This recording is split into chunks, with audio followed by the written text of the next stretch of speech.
जय हिंद, नमस्कार, प्रणाम, राधे राधे। आप सभी लोगों का स्वागत है। दोस्तों, भारतीय स्वतंत्रता संग्राम की लड़ाई में जलियांवाला बाग हत्याकांड जो पंजाब रीजन में हुआ था, उसको तो सभी जानते होंगे। तो आज हम उसी के बारे में कुछ डिस्कस करेंगे। तो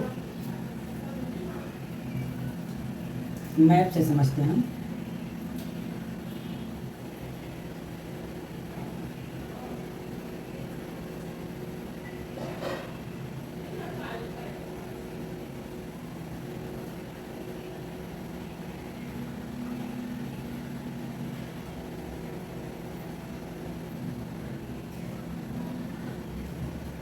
यहाँ कुछ इस रीजन में हमारा ये पंजाब आता है और यहीं पे अमृतसर में जलियांवाला बाग नाम की एक जगह थी। जलियांवाला बाग यहाँ पे जलियांवाला बाग मान लेते हैं और यहाँ हेडिंग डाल देते हैं जलियांवाला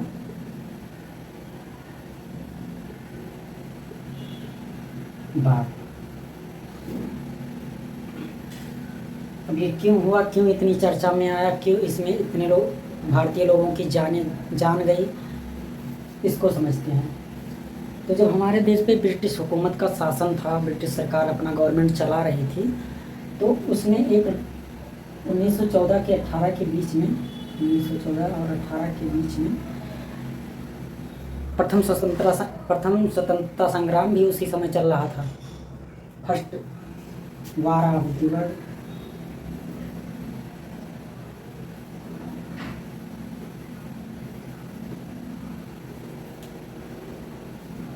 और इसी समय ब्रिटिश सरकार ने हमारे देश पे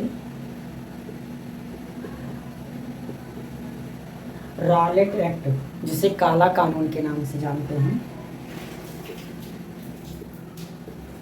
रॉलेट एक्ट लागू कर दिया। अब ये रॉलेट एक्ट होता क्या है? रॉलेट एक्ट एक कानून था जिसमें बिना मुकदमा चलाए क्रांतिकारियों, नेताओं या भारतीय लोगों को अंदर डाल दिया जाता था या जेल में डाल दिया जाता था। इसी का विरोध करने पंजाब के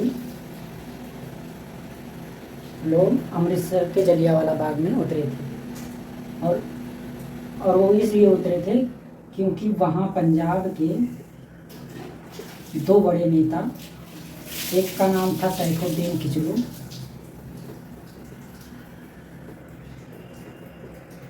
और दूसरे का नाम सत्यपाल, डॉक्टर सत्यपाल।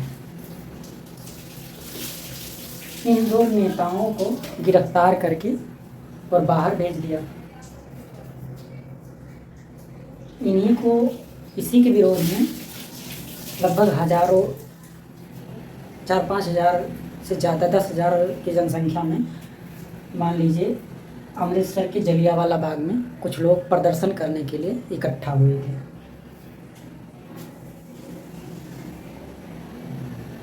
और जब इकट्ठा हुए, प्रदर्शन की शुरुआत हुई, काफ़ी लोग इकट्ठा हुए, बच्चे भी थे, बूढ़े, जवान, महिलाएं भी थी, सब इकट्ठा हुए। तो हुआ क्या,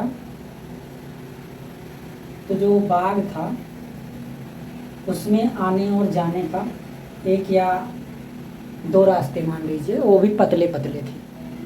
उसी में ये लोग इकट्ठा हुए प्रदर्शन करने के लिए।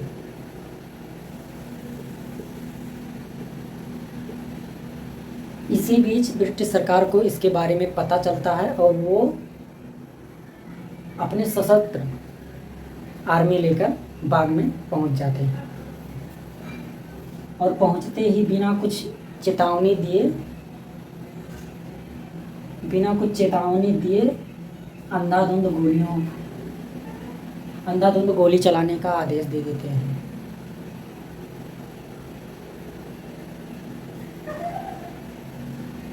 अब ये चारों तरफ से तो दीवारें थी, रास्ता घिरा हुआ था।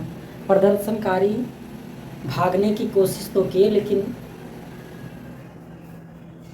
जो आर्मी थी, जो फौज थी उनकी, वो दोनों रास्तों पे खड़ी हो गई और चारों तरफ से घेर के लगभग 10 मिनट तक गोलियां चलाते थे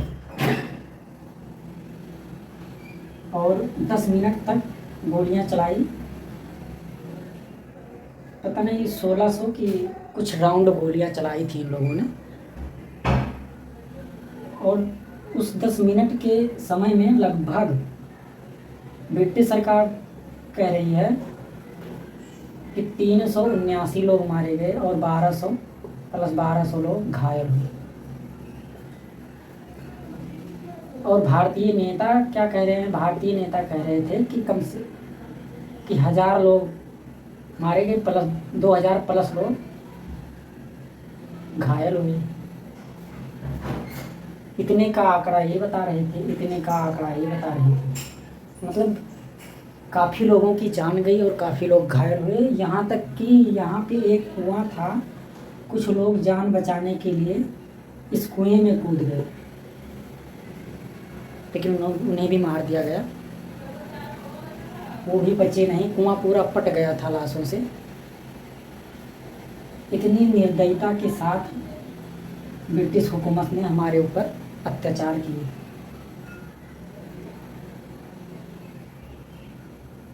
और ये होने के बाद, ये कांड होने के बाद पूरा भारत हिल गया। भारत क्या, पूरा देश विदेश हिल गया। उसी समय फर्स्ट वर्ल्ड वार भी चल रहा था, वहाँ भी खबरें पहुँची। तो इस चीज़ की बड़ी निंदा की गई उस, और इन्हें यहाँ से, जो यहाँ के ब्रिटिश हुकूमत के जो वायसराय या फिर लीडर थे, इन्हें यहाँ से हटा दिया गया।